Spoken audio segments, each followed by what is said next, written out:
What's up, you guys? What's up?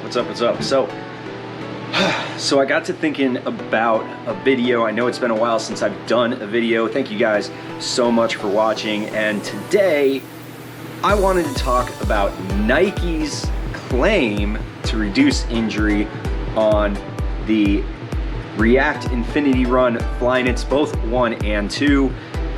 I'm gonna get into it here in just a second, but if you guys could click the like and subscribe button that you see down below, that really helps me keep doing videos on this channel. Like I said, trying to do some of the editing and whatnot for this. So using a different camera, as you can see, different quality of video, hopefully different audio too. So, you know, hopefully you guys enjoy the changes that we're making to this video, or to these videos moving forward. So we're gonna get right into it with this, the Nike React Infinity Run Flyknit. This is the version 1 version. This is not the version 2, but version 2 is very similar to this. So the reason why I'm making this video is because I've heard, especially since Nike's coming out with a lot of new shoes right now. They're coming out with the, I think it's the Pegasus 38. They've got just a couple of new shoes that are coming out to the market. And I remember this shoe when it came out. One of Nike's claim to fame with this thing was it was made to help reduce injury. And I wanted to kind of get into that and why it's actually a pretty bogus claim. There's some truth to it, but it's still a bogus claim because you can't really publish something like that and have it be truthful without actually doing the science that's behind it. So kind of getting into it, why do they make this shoe and say that it reduces injury? So the whole idea behind this is this shoe was designed to keep runners running. It was designed to help runners keep going forward every single day and not have to worry about injuries, whether it's knee, ankle, foot, whatever type of injuries. So what Nike did with this shoe is they've got this nice TPU band here on the backside, and what that's supposed to do is when you land, it kind of helps keep your foot kind of moving in the forward direction, so it doesn't kind of pronate side to side and land wrong and twist and so on and so forth. So when it lands, it's supposed to help keep your foot, guide your foot moving forward so it's not moving as much. Oh, by the way, this is not a stability shoe. I just want to point that out. This is not a stability shoe. Nike's stability shoe is actually the Nike Structure. I think it's the 23 that's out now, something like that. It's the 22 or 23, something like that, is their kind of stability shoe. So it's got a lot of stuff built into it to kind of help be supportive for you as a runner. So on top of that, what Nike's done is they've added all of this React foam underneath it. And I think it's 24 millimeters in the forefoot of stack height in the front. It's a 9.5 millimeter drop. So, I mean, if you do the math, it's I don't know, 33 and a half in the heel or something like that, whatever it is.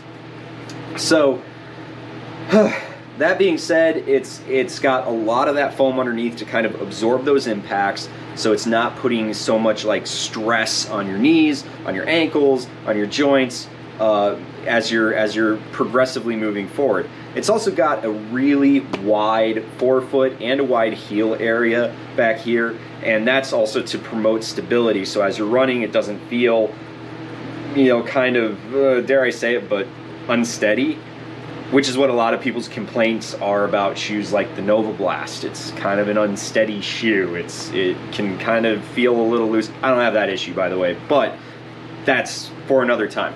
But with this particular shoe, what it's supposed to do is, and you can even see, looking at the top, you can see how this wide base protrudes even further than this upper, and that's supposed to be a wide platform for you to land on so you can keep moving forward, so it just gives you a steadier feel as you're running. And then of course, if you've actually ran in this shoe, it's got a really pronounced arch support in it, super pronounced arch support in it. So the longer you run, sometimes what happens to people is your arch kind of tends to flatten out a little bit the longer you run, which can cause some like really heavy pain in your foot. This has like a super strong medial post right here. It's got a thin throat that you can see right there. And this, I'll be honest, this kind of medial post really pushes up on your arch, and just the foam that's in here really has a really pronounced arch support in it. And the same goes for the version 2. The version 1 and version 2, the way they feel are exactly the same. But it's to help keep that arch up. And then also, if you notice how it's got this really kind of big rocker right back here that extends out a little bit further, what that's supposed to do is deflect energy away from the heel. So if you heel strike, it's not as pronounced. Like when you land, it doesn't kind of hit as hard on your heel, so it's supposed to reduce like plantar fasciitis while you're running. So there is some truth to this shoe. I can tell that when I run in this shoe, if I'm like dead beat tired, my legs are beat up, sometimes even after like a day of recovering, I can get in this shoe and I'll run and it feels super stable. It feels like I can run for a few miles, get a couple of miles in and be happy, and my legs don't feel beat up afterwards. So there is some truth behind it. And Nike's test, so this is where we're gonna get into it. Nike's test that they did was against the Structure 22 or 23. And basically what Nike said was that this shoe was able to reduce running injuries to runners by, I think it was like 13% or something like that. So basically out of their test of 200 and some odd runners, I think it was like 238 runners. I'll have to go and just check and make sure all of that is correct. In fact, let me see if I can pull it up right now. We'll just do that right now. Nike Infinity React 2.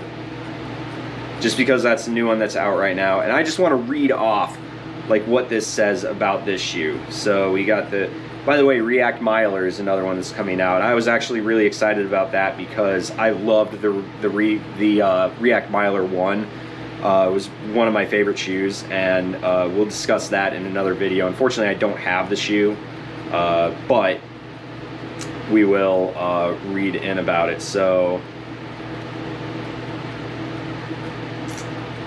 okay, so they don't have any of that information up anymore. I don't see it on their website at all. It's kind of funny. But anyways, so basically what they said initially in their report, when I was looking it up, I couldn't find it. It's not listed on the shoes page anymore. But basically they said that it was supposed to reduce injury by, I think it was like 15 or 20%, or somewhere around there, compared to the Nike Structure 22 or 23 model, whichever one it is. That's their proprietary structured shoe for runners that need that extra support. And so when they did the test, they took 230 something runners and they tested them out, and they actually found that of the same runners that they were able to continuously run in this shoe compared to the Structure 23. Okay, so that sounds good, but here's where science kind of goes wrong, because you only did a sample study of 230 some odd people using 2 pairs of shoes that are made by Nike. Okay, so you did the Structure 23 and the React Infinity Flyknit, and you compared them to each other and said, okay, well, compared to our structured stability shoe, this reduced injury more than the Structure did.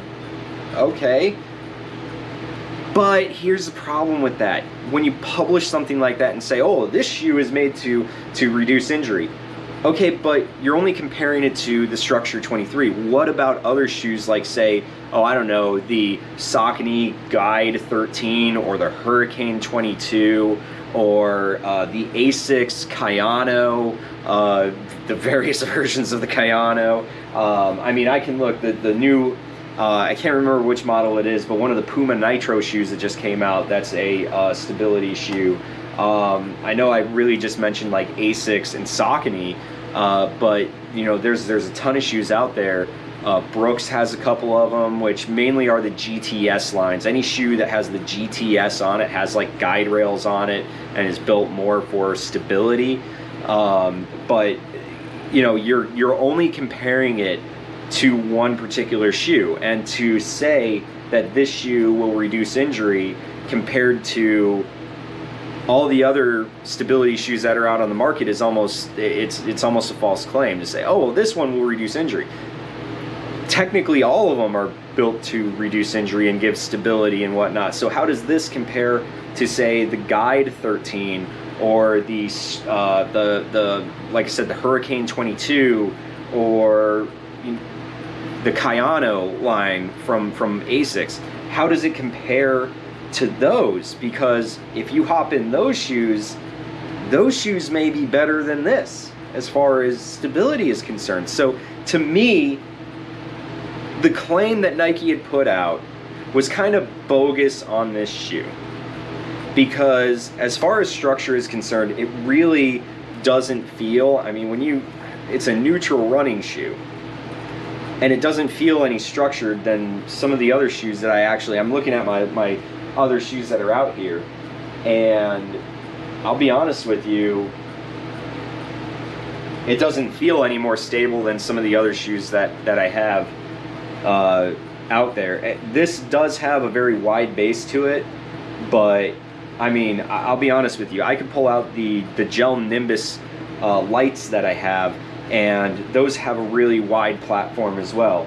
I could look at, let's see, oh, New Balance 1080 V10s, wide platform as well. I mean, they all have a really wide base. And again, I'm just kind of looking through, oh, this Saucony Axon that you guys have seen the video on. I mean, all have a really wide base, provide a lot of support in other ways. That, how does this reduce injury compared to any one of those shoes? You can't. It was kind of a bogus claim when Nike put this out, to say this reduces injuries because it helps the runner just keep running. That's, I mean, honestly, that's kind of how it was they put it out as, this is Nike kind of, oh, we're gonna create a stability shoe that you can use every day and go for a run, and it's going to help you keep running longer. Honestly, it's a long distance trainer that will help you when you get into shoes like the Alpha Fly, Vaporfly, something like that. Not quite as soft or anything, but that's honestly how it was. I know it's kind of a rant. It is. I'll be honest with you. This video is kind of a rant. I've used this shoe. Does it help me on those days where I'm feeling sore and maybe I need just a little bit of stability for my run? Yeah, I guess. But I'll be honest with you. Listen here.